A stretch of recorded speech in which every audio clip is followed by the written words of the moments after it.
Welcome to Shukla study point. आप सभी का स्वागत है आपके अपने YouTube channel Shukla study point में। मैं शिवम शुक्ला आप सभी दोस्तों का हार्दिक स्वागत करता हूं। दोस्तों, आज के वीडियो के अंतर्गत हम लोग बात करेंगे बीए द्वितीय वर्ष में अगर जो आप छात्र छात्राएं हमारे हैं और प्राचीन इतिहास जिन छात्र छात्राओं ने लिया है उनके लिए मैं आज का यह वीडियो बना रहा हूं और बहुत ही महत्वपूर्ण यह लेक्चर होने वाला है। तो आप सभी से पहले ही रिक्वेस्ट है कि इस वीडियो को लाइक कर दीजिएगा, चैनल पर नए हैं तो सब्सक्राइब कर लीजिएगा, क्योंकि इसी प्रकार से इन्फॉर्मेटिव वीडियो के साथ ही साथ मैं लगातार क्लासेस आपकी देता रहता हूं और शुक्ला एचडी पॉइंट आपके साथ हमेशा से जुड़ा हुआ है।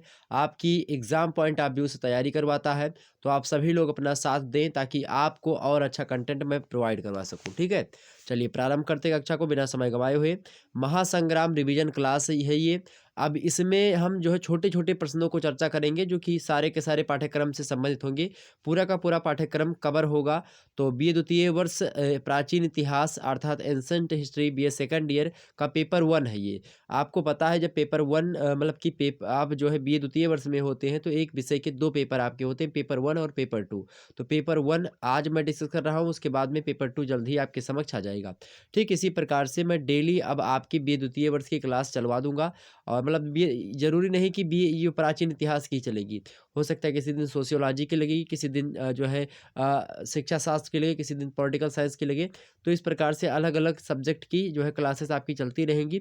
तो आप लोग परेशान मत होइएगा, ठीक है? हर एक सब्जेक्ट की क्लास आपकी चलेगी, तो एक समय निर्धारित कर दिया जाएगा। जैसे कि ये जो आपका समय है रात के 7 बजे से मैं अब डेली आपके समक्ष जो है यही क्लास होगी। तो रात 7 बजे अब जो है बीए द्वितीय वर्ष वालों की क्लास और बाकी जो है आपकी क्लास होगी फर्स्ट ईयर वगैरह वालों की, ठीक है? थर्ड ईयर की भी क्लास शुरू करूँगा।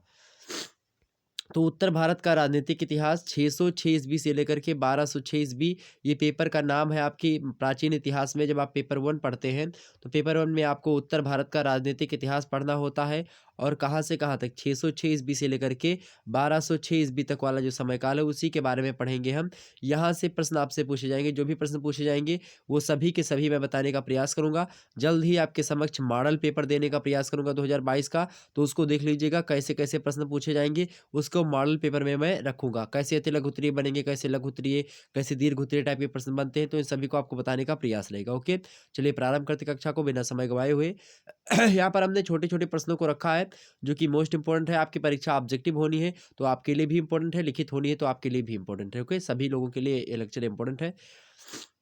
मैं एक बार फिर से गुजारिश कर रहा हूँ, सभी दोस्त हमारे भाई बंधु बंधु जितने भी हमारे से जुड़ चुके हैं सभी लोग वीडियो को लाइक कर दीजिएगा। पहला प्रश्न आपके समक्ष आ चुका है कि राजपूत कौन थे। राजपूत कौन थे मेरे प्यारे दोस्तों, प्रश्न पूछा गया। तो राजपूतों के बारे में बात की जाए तो प्राचीन अनुश्रुति के अनुसार राजपूतों की उत्पत्ति जो हुई किससे हुई है, अग्निकुंड से बताई गई है। इसीलिए इन्हें अग्निकुल के राजदूत भी मतलब राजपूत भी कहा जाता है। तो अग्निकुल के राजपूत भी कहा जाता है। राजपूत कौन थे, तो राजपूत कैसे थे भाई, अग्निकुंड से इनकी उत्पत्ति मानी जाती है। एक उत्पत्ति ये है और बाकी और भी सिद्धांत जैसे विदेशी उत्पत्ति का सिद्धांत है, भारतीय उत्पत्ति का सिद्धांत है, वीर जातियों के समूह का सिद्धांत है या फिर मिश्रित सिद्धांत है, अग्निकुंड का सिद्धांत के तहत तो छात्र राजपूतों की उत्पत्ति हुई ही। तो ये एक प्रकार से और एक जो है कि जो है एक विराट पुरुष के मुखमंडल से ब्राह्मण और भुजाओं से क्षत्रिय की उत्पत्ति हुई। तो ये तो राजपूतों के बारे में आप इतने चीज लिख देंगे तो थोड़ा सा आपका क्लियर हो जाएगा। आगे बढ़ते हैं, अगला प्रश्न, राजपूतों की उत्पत्ति के सिद्धांत बताइए। तो राजपूतों की उत्पत्ति के निम्नलिखित सिद्धांत हैं। पहला सिद्धांत है आपका विदेशी उत्पत्ति का सिद्धांत, ऐसे लिख देंगे। दूसरा है अग्निकुंड का सिद्धांत। तीसरा है भारतीय उत्पत्ति का सिद्धांत। चौथा है वीर जातियों के समूह का सिद्धांत या फिर मिश्रित सिद्धांत, इसी को कहते हैं वीर जातियों के समूह का सिद्धांत को। तो ये हो गया आपका। तो ये राजपूतों की उत्पत्ति के कुछ सिद्धांत हैं, 4 सिद्धांत जो है कि हमने आपके समक्ष प्रस्तुत करे। आगे समझते हैं अगला प्रश्न। गुर्जर प्रतिहार कौन थे भाई। गुर्जर प्रतिहार वंश आपने नाम सुना होगा। तो गुर्जर प्रतिहार वंश में एक प्रकार से सबसे पहले नागभट्ट प्रथम आते हैं, उसके बाद में ककस्थ आते हैं, उन्हीं को उसके बाद में देवराज, वत्सराज, नागभट्ट द्वितीय, रामभद्र, ये सब आते रहते हैं, मिहिर भोज। तो अब हम समझते हैं गुर्जर प्रतिहार कौन थे। तो नृवंश विज्ञान तथा भाषा विज्ञान के आधार पर यह सिद्ध किया गया है कि गुर्जरों का जो मूल निवास था वो राजपूतानों में था। कहाँ पर था, राजपूतानों में था। गुर्जर प्रतिहार किसी रूप में हूणों से संबंधित थे। तो कहीं न कहीं पे ये जो गुर्जर प्रतिहार वंश था, ये हूणों से संबंध रखता था, कहीं न कहीं पे किसी रूप में। तो ये बातें जो है आपको पता होनी चाहिए। अगला प्रश्न है कि प्रतिहार वंश के शासकों का नामोल्लेख कीजिए। प्रतिहार वंश के शासकों का नामोल्लेख कीजिए। प्रतिहार वंश के शासकों का नाम निम्न है। पहला है आपके नागभट्ट प्रथम, दूसरे हैं आपके कुकस्थ अर्थात देवराज, मतलब कुकस्थ और देवराज 2 है, ठीक है? और अगला है तीसरा वत्सराज, चौथे हैं आपके नागभट्ट द्वितीय, पाँचवें हैं रामभद्र और छठवें हैं आपके मिहिर भोज। ये सब हैं प्रतिहार वंश के शासक। अगला प्रश्न है आपका नागभट्ट प्रथम के विषय में आप क्या जानते हैं, या फिर नागभट्ट प्रथम के विषय में आप क्या समझते हैं या फिर क्या जानते हैं? तो नागभट्ट प्रथम ने 730 ईस्वी से लेकर के 756 ईस्वी तक क्या किया भाई, शासन किया। यह गुर्जर प्रतिहार वंश का वास्तविक संस्थापक था कौन? नागभट्ट प्रथम। नागभट्ट ने एक शक्तिशाली मलेच्छ राजा की सेना को क्या कर दिया था, परास्त करके भाड़ोच एक स्थान है वहाँ पर क्या कर लिया था, अधिकार कर लिया था। तो ये बात जो है नागभट्ट प्रथम के बारे में थी। आगे समझते हैं मिहिर भोज कौन था, जो कि अंतिम था इसका। मिहिर भोज के विषय में बताइए। तो मिहिर भोज जो है 836 ईस्वी में रामभद्र को मार करके उसका पुत्र जो है मिहिर भोज जो है, ये रामभद्र का लड़का है, 836 में ही अपने पिताजी की हत्या कर देता है। और दौलतपुर अभिलेख में उसे प्रयाग और ग्वालियर अभिलेख में उसे आदि मतलब आदिब राहु की उपाधि दी गई है। तो दौलतपुर अभिलेख में प्रयाग की उपाधि दी गई किसको, मिहिर भोज को। और ग्वालियर के अभिलेख में जो है आदि मतलब कि आदि बराहु, सॉरी आदिब राहु की उपाधि दी गई है इसको, ठीक है? यह अत्यंत वीर एवं प्रतापी सम्राट था कौन, मिहिर भोज। आगे समझते हैं नागभट्ट द्वितीय कौन था भाई। नागभट्ट द्वितीय कौन था? वत्सराज की मृत्यु जब हो जाती है उसके बाद नागभट्ट द्वितीय जो है प्रतिहार वंश की गद्दी पर बैठता है। वह 800 ईस्वी से लेकर के 833 ईस्वी तक शासन करता है नागभट्ट। और इसकी माता का नाम क्या था? नागभट्ट की माता का क्या नाम था भाई? जो है सुंदरी देवी था। क्या नाम था? सुंदरी देवी था। यह अत्यंत साहसी शासक था कौन, नागभट्ट द्वितीय। आगे देखते हैं अगला प्रश्न आपके समक्ष है, महेंद्रपाल प्रथम कौन था भाई? प्रश्न ही बड़ा ही फेमस प्रश्न है, बहुत ही अच्छा प्रश्न है। महेंद्रपाल प्रथम जो था वो कौन था? महेंद्रपाल प्रथम कौन था? तो मिहिर भोज की मृत्यु के उपरांत उसका पुत्र जो था निर्भर राज, मिहिर भोज की मृत्यु के उपरांत उसका पुत्र निर्भर राज महेंद्रपाल प्रथम के नाम से 1885 ईस्वी के लगभग शासक बना। उसकी माता का नाम क्या था? जो है चंद्र महारिका देवी था। क्या? चंद्र महारिका देवी इसकी माता का नाम था। अगला प्रश्न आपके समक्ष है, पाल वंश का प्रथम शासक कौन था? पाल वंश का प्रथम शासक कौन था? तो पाल वंश का प्रथम शासक का नाम क्या था भाई? गोपाल था। और इसके पिता का नाम बप्पट था गोपाल के। जो बप्पट थे ये एक प्रसिद्ध सेनानायक थे। गोपाल बड़ा ही वीर और साहसी था। ओके, आगे देखिए अगला प्रश्न आपके समक्ष है। अगला प्रश्न देखेंगे, गोपाल का शासन काल बताइए। तो गोपाल का शासन काल 750 ईस्वी से लेकर के 770 ईस्वी तक था। इसने देश की अशांति और अव्यवस्था जो थी फैली हुई थी उसको दूर करने का क्या किया, भरसक प्रयास किया। इसकी मृत्यु 770 ईस्वी में हो गई थी। ओके, आगे समझते हैं अगला प्रश्न आपके समक्ष है, देवपाल कौन था भाई? देवपाल कौन था? तो धर्मपाल का पुत्र था कौन? देवपाल। धर्मपाल का पुत्र था देवपाल। 810 ईस्वी में यह गद्दी पर बैठता है। और वह अपनी माता मतलब अपने पिता के समान क्या था, वीर और महत्वाकांक्षी शासक था कौन? देवपाल।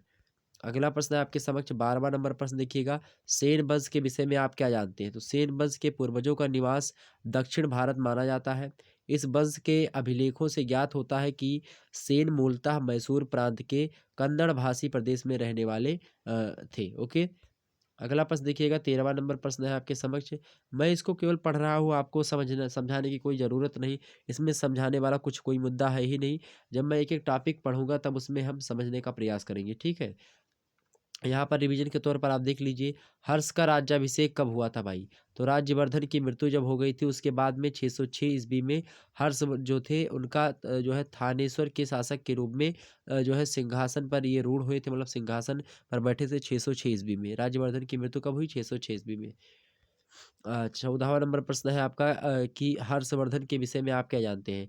तो हर्ष का जो जन्म हुआ था 1590 ईस्वी में हुआ था।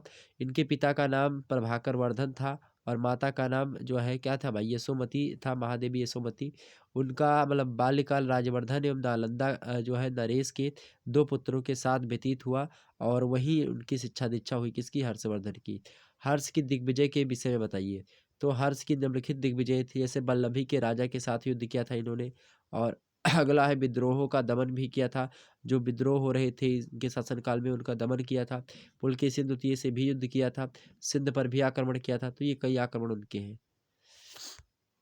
अगला है आपका 16 नंबर प्रश्न, राजश्री। राजश्री कौन थी भाई? राजश्री थानेश्वर के राजा प्रभाकर वर्धन की क्या थी भाई? पुत्री थी।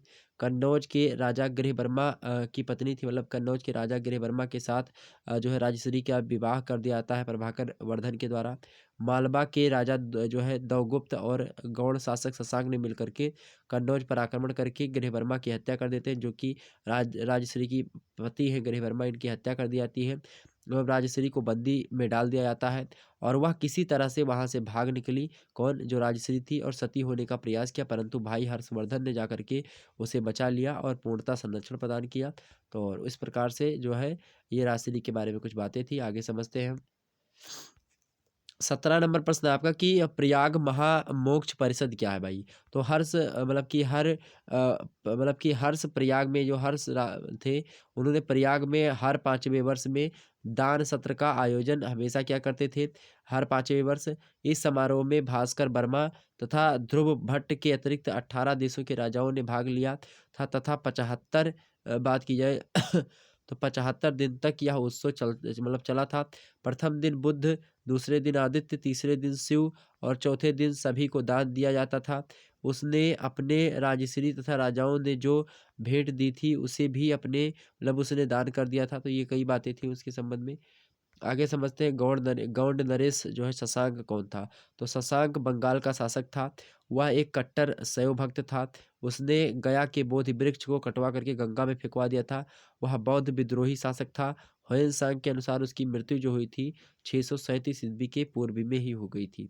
अगला प्रश्न आपके समक्ष 19 नंबर प्रश्न देखेंगे। भास्कर वर्मा का संक्षिप्त परिचय दीजिए अथवा भास्कर बर्मन के बारे में बताएं। आपको एग्जाम से ऐसे मिलेगा भास्कर बर्मन, बस ऐसे लिखा हुआ रहेगा। आपको उत्तर लिखना होगा तो आप उत्तर ऐसे लिखेंगे। ये क्या है भाई? यहाँ पर देखेंगे कामरूप का राजा जो था वो भास्कर वर्मा एक ब्राह्मण था। वह बहुत ही बड़ा विद्वान था। कौन? भास्कर वर्मा। तथा विद्वानों का आश्रयदाता भी था। उसने 520 से लेकर के 560 ईस्वी तक राज्य किया। वह सुव्यवस्थित मतलब कि सुस्थित बर्मन का द्वितीय पुत्र था। किसका? सुस्थित बर्मन का द्वितीय मतलब दूसरा लड़का था। कौन? भास्कर बर्मन। अगला है कन्नौज यशोवर्मन कन्नौज यशोवर्मन कौन था भाई? तो कन्नौज का यशोवर्मन कश्मीर के लालित्यादित्य मुक्तापीठ का समकालीन माना जाता है। कुछ विद्वान इसे मौखारी एवं कुछ ने इसे मौर्य माना है। ग्रंथ जो है गौड़वोह के अनुसार यशोवर्मन ने दक्षिणी पूर्वी भाग से विजय अभियान जो था उसका प्रारंभ किया था। इसने गौंडों को पराजित करके दक्षिण भारत पर विजय प्राप्त किया था। किसने? जो है जो यशोवर्मन था कन्नौज का। अगला प्रश्न आपके समक्ष है यशोवर्मन का शासनकाल बताइए। तो यशोवर्मन का शासनकाल के विषय में पर्याप्त मतभेद है विद्वानों में। डॉक्टर स्मिथ जो इतिहासकार है उनका मानना है कि यशोवर्मन ने 728 ईस्वी से लेकर के 745 ईस्वी के बीच में शासन किया। अगला प्रश्न देखेंगे 22 नंबर प्रश्न है आपका। यशोवर्मन के उत्तराधिकारियों का नाम बताइए। यशोवर्मन के वंश के बाद कन्नौज में आयुध वंश का साम्राज्य स्थापित हुआ। यशोवर्मन के उत्तराधिकारियों में आम, दुंदुक और भोज के नाम जो है हमारे सामने आते हैं। अगला प्रश्न है आपका 23 नंबर प्रश्न है। कारकोटक वंश की स्थापना कौन किया था? तो कश्मीर के दुर्लभ वर्धन नामक नरेश ने कारकोटक वंश की क्या करी थी भाई? स्थापना 7वीं शताब्दी के अंतिम चरण में जो है करी थी। अगला प्रश्न आपके समक्ष है जो है कश्मीर का जो लालित्यादित्य मुक्तापीठ है उसके बारे में बताएं। तो लालित्यादित्य मुक्तापीठ कश्मीर का राजा था। वह तारापीड़ मतलब कि उदयादित्य का छोटा भाई था। लालित्यादित्य मुक्तापीठ 724 ईस्वी में कांग्रेस का राजा बना। अगला प्रश्न आपके समक्ष है राज तरंगिणी भाई क्या है? तो राज तरंगिणी एक पुस्तक है जिसके लेखक कौन है भाई? कल्हड़ है। तो राज तरंगिणी पुस्तक के लेखक कौन है? कल्हड़ है। इस पुस्तक में कश्मीर के इतिहास की जो है पूर्ण जानकारी हमको मिलती है। अगला प्रश्न देखिएगा 26 नंबर। कल्हड़ की राज तरंगिणी से किस प्रदेश की जानकारी मिलती है? तो कल्हड़ की राज तरंगिणी से हमको कश्मीर प्रदेश की जानकारी मिलती है फुल फॉर्म में, मतलब पूरी जानकारी मिलती है। अगला प्रश्न आपके समक्ष आ चुका है, बड़ा ही फेमस प्रश्न, अच्छा प्रश्न है। लक्ष्मण सेन के बारे में बताएं। तो आपसे एग्जाम से ऐसे लिखा रहेगा लक्ष्मण सेन मतलब अति लघुत्तरी में। ये सारे के सारे अति लघुत्तरी एक वीडियो में, फिर मैं जो है लघुत्तरी प्रश्नों को भी आपको देने का प्रयास करूंगा एक ही वीडियो में, बहुत सारे प्रश्न, ठीक है? तो आप परेशान मत होइएगा। लक्ष्मण सेन के बारे में। तो भल्लाल सेन का उत्तराधिकारी लक्ष्मण सेन हुआ। ऐसा कहा जाता है कि उसने कामरूप और कलिंग के राज्यों को भी जीता था। उसने प्रयाग और काशी में विजय स्तंभ भी स्थापित किए थे। किसने? लक्ष्मण सेन ने। अगला प्रश्न आपके सामने है, 28 नंबर प्रश्न देखेंगे। चंदेलों की उत्पत्ति के विषय में आप क्या जानते हैं? मोस्ट इंपोर्टेंट प्रश्न है। तो चंद्रबरदाई एवं चंदेलों के अभिलेखों से ज्ञात होता है, चंद्रबरदाई जिन्होंने रचना लिखी है पृथ्वीराज रासो, तो उनसे और चंदेलों के अभिलेखों से ज्ञात होता है कि अत्रि के नेत्र से चंद्रमा का जन्म हुआ और चंद्रमा की संतान जो है चंदात्रेय ऋषि हुए और इन्हीं चंदात्रेय की समान मतलब कि संतान कालांतर में चंदेल कहलाई। ये चंदेलों की उत्पत्ति के बारे में कुछ बातें जो हमने बताई। अत्रि मुनि थे, अत्रि की आंखों से चंद्रमा का जन्म हुआ और चंद्रमा की संतान चंद्र मतलब कि चंद्रात्रेय ऋषि हुए और इन्हीं चंद्रात्रेय ऋषि के जो संतानें हैं वो आकर के चंदेल नाम से हमारे सामने आते हैं। अगला है, चंदेल शासक यशोवर्मन के विषय में आप क्या जानते हैं? तो यशोवर्मन हर्षवर्धन के क्या थे? यशोवर्मन हर्ष का पुत्र था। हर्ष की मृत्यु के बाद यशोवर्मन 925 ईस्वी के लगभग गद्दी पर बैठा। खजुराहो के लेख से में यशोवर्मन की कीर्ति का वर्णन जो है मिलता है हम लोगों को।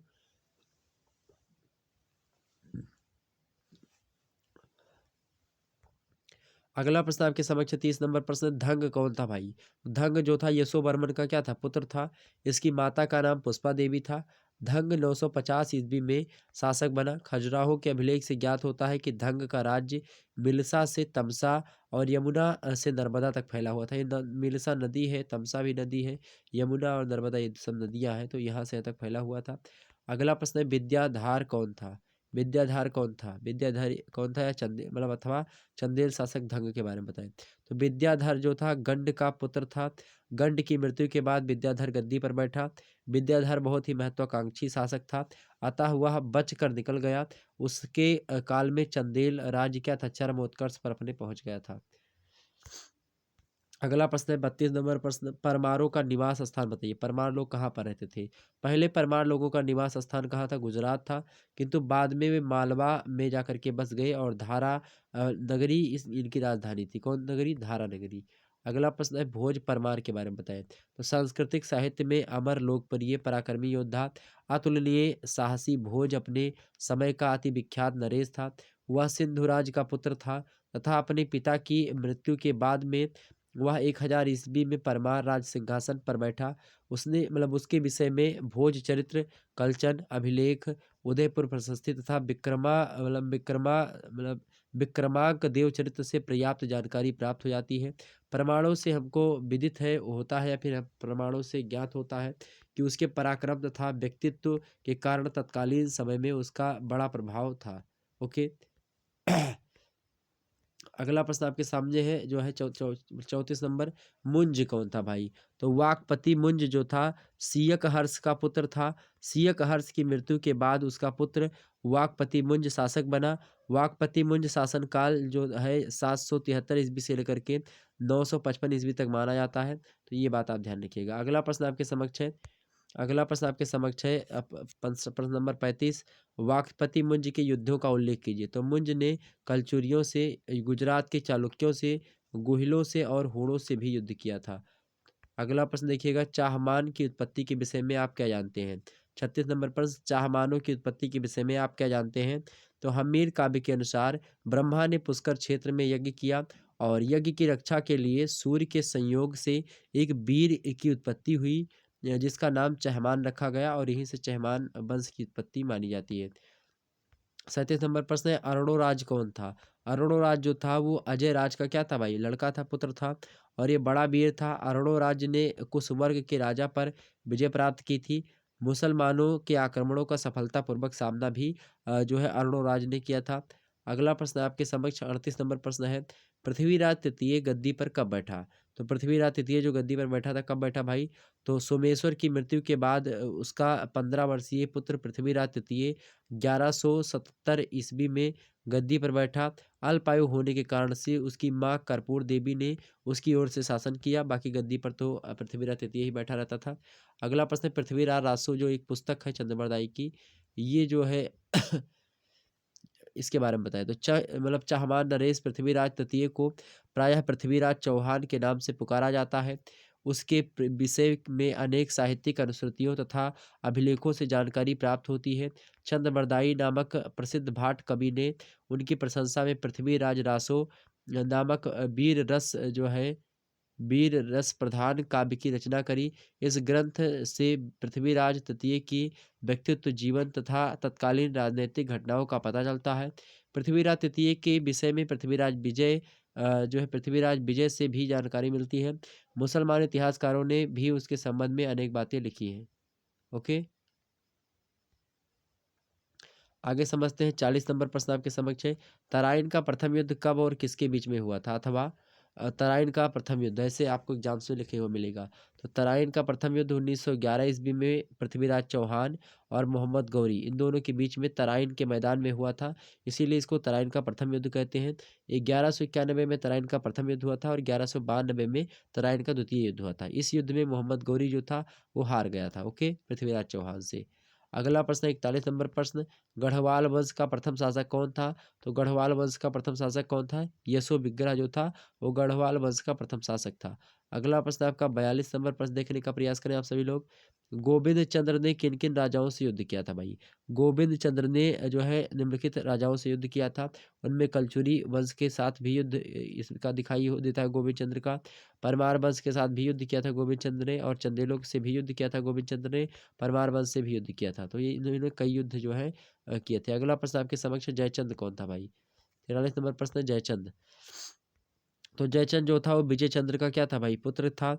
और ये जो है जयचंद ने 1170 ईस्वी से लेकर के 1194 ईस्वी तक शासन किया।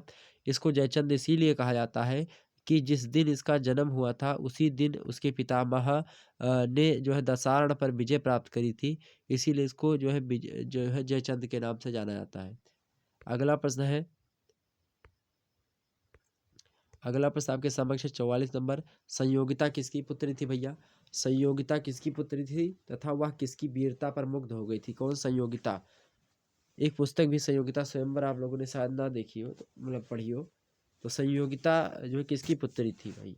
संयोगिता किसकी पुत्री थी? वह किसकी वीरता पर मुग्ध हो गई थी? संयोगिता किसकी पुत्री थी तथा वह किसकी वीरता पर मुग्ध हो गई थी? संयोगिता किसकी पुत्री थी भाई? जयचंद की पुत्री थी, और वह पृथ्वीराज चौहान की वीरता पर क्या हो गई थी? मुग्ध हो गई थी।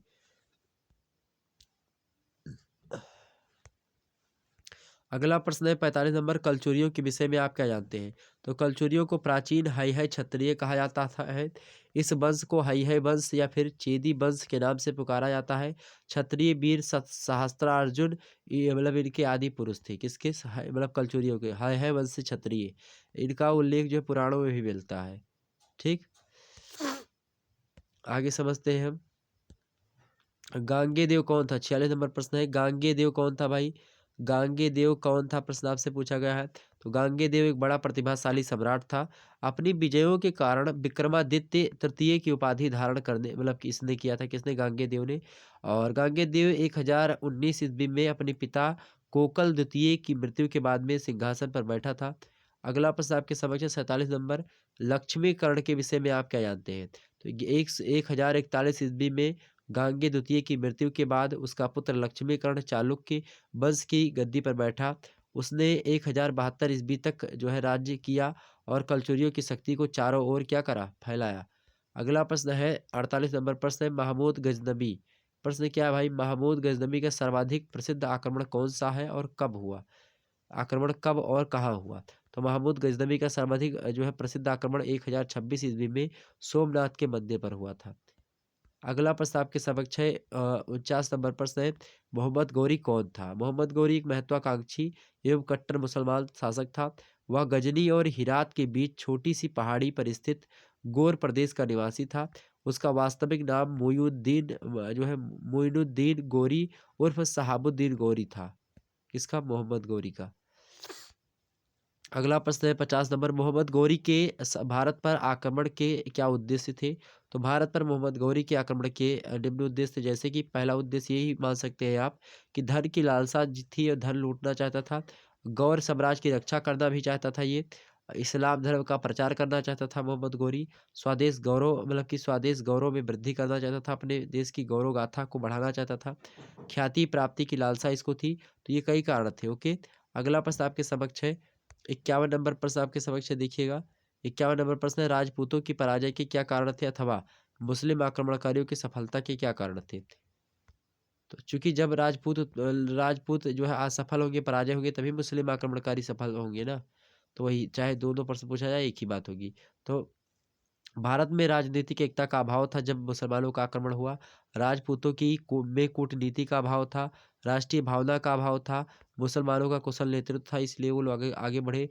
राजपूतों के योग्य नेतृत्व का अभाव था, मतलब कि उसकी कमी थी। अगला प्रश्न है आपका 52 नंबर प्रश्न, हर्षवर्धन को किसने पराजित किया था? तो हर्षवर्धन को पुलकेशिन द्वितीय ने पराजित किया था। इसका प्रमाण हैदराबाद दान पत्र से जो है प्राप्त होता है।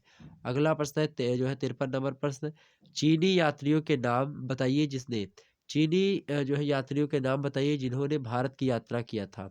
तो प्रमुख चीनी यात्रियों में हुएन सांग हो गए आपके, जो है मा तुआन लिन हो गए, इत्सिंग हो गए, ये सब थे जिन्होंने भारत की यात्रा किया और इतिहास पर अपना विचार प्रस्तुत किया। अगला प्रश्न आपके समक्ष 54 नंबर, पाल वंश का संस्थापक कौन था? तो पाल वंश का संस्थापक कौन था भाई? गोपाल था। गोपाल ने बंगाल में पाल वंश की स्थापना करके पश्चिम मतलब बंगाल के इतिहास को नया स्वरूप प्रदान भी किया। अगला प्रश्न है जो है महमूद गजनबी कौन था? तो महमूद गजनबी जो मेरे प्यारे दोस्तों था, महमूद गजनबी का जन्म जो हुआ था 1 नवंबर 971 ईस्वी को हुआ था। सुबुकुद्दीन ने उसकी शिक्षा शिक्षा की जीवन व्यवस्था शिक्षा की उचित व्यवस्था की थी किसके? सुबुक्तगीन ने। सुबुक्तगीन ने उसकी शिक्षा की उचित व्यवस्था करी थी किसके? महमूद गजनबी के। अगला प्रश्न देखने का प्रयास करेंगे आप सभी लोग। सॉरी, प्रश्न नहीं, वही उत्तर है। बचपन से ही उसने धार्मिक कट्टरता किसने? महमूद गजनबी ने। उसमें धार्मिक कट्टरता बचपन से ही थी। महमूद के कार्यों से प्रभावित होकर के सुबुक्तगीन ने उसे खुरासान का जो है प्रांतीय गवर्नर बना दिया था। सुबुक्तगीन की मृत्यु के बाद में सरदारों ने उसके अनुज इस्माइल को सुल्तान घोषित किया, जिससे इस्माइल तथा महमूद के मध्य युद्ध छिड़ गया। इस युद्ध में महमूद विजयी हुआ और उसने साम्राज्य पर अपना अधिकार कर लिया। इस्माइल को जो है कारागार में डाल दिया गया था। महमूद एक महत्वाकांक्षी सम्राट था तथा वह अपने साम्राज्य का विस्तार करना चाहता था। उसने खलीफा से यमीन उद दौला सरदार का दाहिना हाथ, यमीन उद दौला माने होता सरदार का दाहिना हाथ, एवं अमीन उल मिल्ला अर्थात मुसलमानों का संरक्षक की उपाधियां भी धारण करी। तो यमीन उद दौला और जो है अमीन उल मिल्ला, ये महमूद गजनबी ने उपाधि धारण करी थी। धार्मिक उत्साह के कारण उसने अपने साम्राज्य का तेजी से विस्तार किया तथा मध्य एशिया, सिस्तान, ईरान व हिंद में अनेक युद्ध लड़े। 1000 ईस्वी से 1027 ईस्वी तक उसने भारत पर 17 बार आक्रमण किए थे। 1000 ईस्वी से लेकर के 1027 ईस्वी के बीच में उसने भारत पर 17 बार आक्रमण किए थे। अब सोचिए कि लगातार आक्रमण ही करता था ये। अगला प्रश्न आपके समक्ष है 56 नंबर प्रश्न देखेंगे, प्रतिहारों की उत्पत्ति बताइए। प्रतिहारों की उत्पत्ति बताइए। तो प्रतिहारों की उत्पत्ति मध्य एशिया के उस जाति से हुई है जो गुप्तों के समय उत्तर पश्चिम की ओर प्रविष्ट हुई थी। राजपूतों में यह सबसे अधिक महत्वपूर्ण वंश था। कौन? प्रतिहार वंश। अगला प्रश्न 57 नंबर, विग्रहराज चतुर्थ 1153 से 1163 ईस्वी की उपलब्धियां बताइए। तो विग्रहराज चतुर्थ या बीसल देव चहमान जिसको कहा जाता है, बीसल देव, तो विग्रहराज चतुर्थ या फिर बीसल देव चहमान वंश का अंतिम अंतिम जो है अत्यंत प्रतापी कौन था भाई? अत्यंत प्रतापी, अंतिम नहीं है, अत्यंत प्रतापी नरेश था। उसने अपने शासनकाल में चहमान शक्ति को काफी बढ़ाया था तथा एक साम्राज्यवादी सत्ता के रूप में जो है परिणत करने का प्रयास किया। विग्रहराज चतुर्थ 1153 ईस्वी में जो है शाकंभरी सिंहासन पर बैठा और 1163 ईस्वी तक शासन करता रहा। 10 साल शासन किया था। अगला प्रश्न है 58 नंबर प्रश्न है, लक्ष्मीकर्ण की विजयों का उल्लेख कीजिए। लक्ष्मीकर्ण की निम्नलिखित विजय हैं, जैसे कि कलिंग पर विजय हुआ लक्ष्मीकर्ण के द्वारा, यवनों पर भी विजय प्राप्त करी, प्रतिहारों पर विजय प्राप्त करी, मालवा पर भी अपना अधिकार किया। अगला प्रश्न है कलचुरी, कलचुरी वंश का अंत कब और कैसे हुआ था भाई? तो चंदेल राजा जो है त्रिलोकी वर्मन ने 1211 ईस्वी में विजय सिंह को हरा करके कलचुरी वंश का अंत कर दिया था। किसने जो है किया था? विजय सिंह को हरा करके कलचुरी वंश का अंत किसने करा था? चंदेल राजा त्रिलोकी वर्मन ने। ठीक। अगला प्रश्न देखिएगा, चालुक्य वंश का प्रथम शासक कौन था? तो चालुक्य वंश का प्रथम शासक मूलराज प्रथम था। कौन था? मूलराज प्रथम था। मूलराज प्रथम ने 942 ईस्वी से लेकर के 995 ईस्वी तक शासन किया। अगला प्रश्न देखिएगा, प्रश्न नंबर 61 प्रश्न है आपका, जयसिंह सिद्धराज का संक्षिप्त परिचय दीजिए। जयसिंह सिद्धराज कर्ण का पुत्र था। किसका पुत्र था भाई? जयसिंह सिद्धराज कर्ण का पुत्र था। कर्ण की मृत्यु के बाद में वह चालुक्य वंश का राजा बना। वह महान विजेता एवं पराक्रमी सम्राट था। उसने सिद्धराज की उपाधि धारण की थी। तो ये बात ध्यान रखेंगे इतनी। ओके, अगला प्रश्न है आपका 62 नंबर प्रश्न है, भीम द्वितीय कौन था? भीम द्वितीय मूलराज द्वितीय का क्या था भाई? छोटा भाई था। मूलराज द्वितीय का छोटा भाई कौन था? भीम द्वितीय था। ठीक, उसकी मृत्यु के बाद भीम द्वितीय जो था गद्दी पर बैठता है। उसने जो है 60 वर्ष तक शासन किया लगभग। तो ये बातें थी उसके बारे में जो कि हमने आपको बताई। आगे समझते हैं।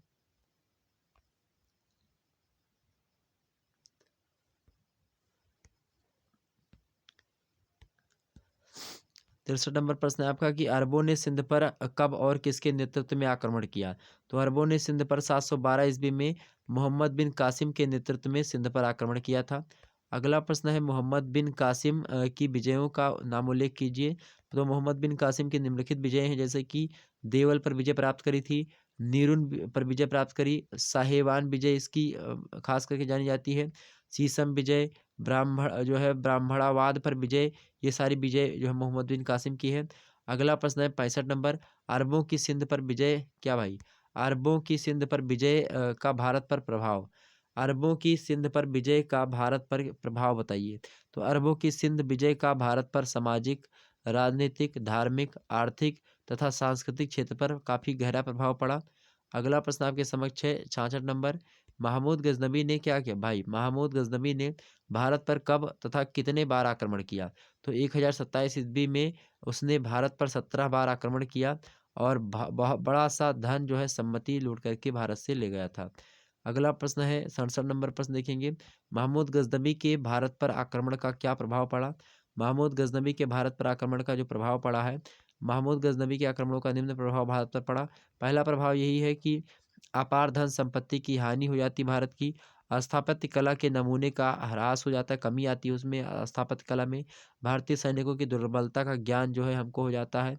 भावी आक्रमणों की मतलब की सरलता हो जाती है कि जो संभाव्य जो है आक्रमण होंगे वो एक प्रकार से सरल होंगे। इस प्रकार से कई प्रकार की हमारे सामने चीज़ें आती हैं, हमारे ऊपर प्रभाव पड़ता है। आगे बढ़ेंगे, फिर हम नेक्स्ट वीडियो में चर्चा करेंगे और भी मुद्दे को। हालाँकि यहाँ पर आपने देखा ये जो है 67 नंबर प्रश्न तक आपका समाप्त हो गया। तो अब ये इम्पोर्टेंट प्रश्न थे आपके अति लघुत्तरी टाइप के जो कि हमने आपके समक्ष डिस्कस कर लिए। अब हम अगले वीडियो में आएँगे तो आपके समक्ष मॉडल पेपर एक वीडियो में दे दूँगा और एक वीडियो में मैं आपको देने का प्रयास करूँगा कुछ महत्वपूर्ण जो है लघुत्तरी टाइप के प्रश्न और फिर दीर्घोत्तरीय पर भी चर्चा कर लेंगे। ओके? तो आप परेशान मत होइएगा, बड़े आसानी से हम समझने का प्रयास करेंगे।